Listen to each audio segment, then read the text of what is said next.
సత్యసాయి జిల్లా చెన్నైకొత్తపల్లి మండలం ఒంటికొండ సమీపంలో ఓ ప్రైవేట్ స్కూల్ బస్సుకు భారీ ప్రమాదం తప్పింది. ధర్మవరానికి చెందిన వంశీకృష్ణ నోబెల్ స్కూల్ బస్సు సుమారు 60 మంది విద్యార్థులతో వెళ్తుండగా అకస్మాత్తుగా అదుపు తప్పి రోడ్డు పక్కనే ఉన్న ముళ్ల పొదల్లోకి దూసుకు వెళ్లిపోయింది.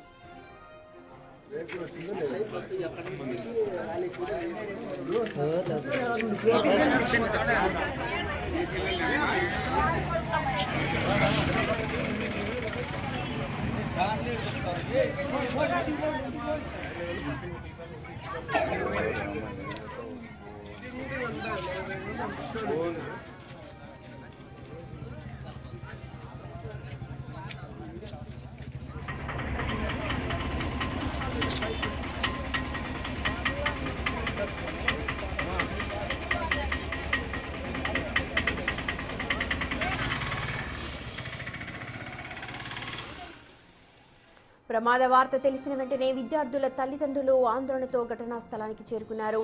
అదృష్టవశాత్తు విద్యార్థులందరికీ కూడా స్వల్ప గాయాలయ్యాయి. సురక్షితంగా బయటపడటంతో అందరూ కూడా ఊపిరి పీల్చుకున్నారు. ఈ సమాచారం అందుకున్న చెన్నైకొత్తపల్లి పోలీసులు కేసు నమోదు చేసి బస్సులో సాంకేతిక లోపం ఉందా లేకపోతే డ్రైవర్ నిర్లక్ష్యమా అన్న కోణంలో కేసు దర్యాప్తు చేస్తున్నారు.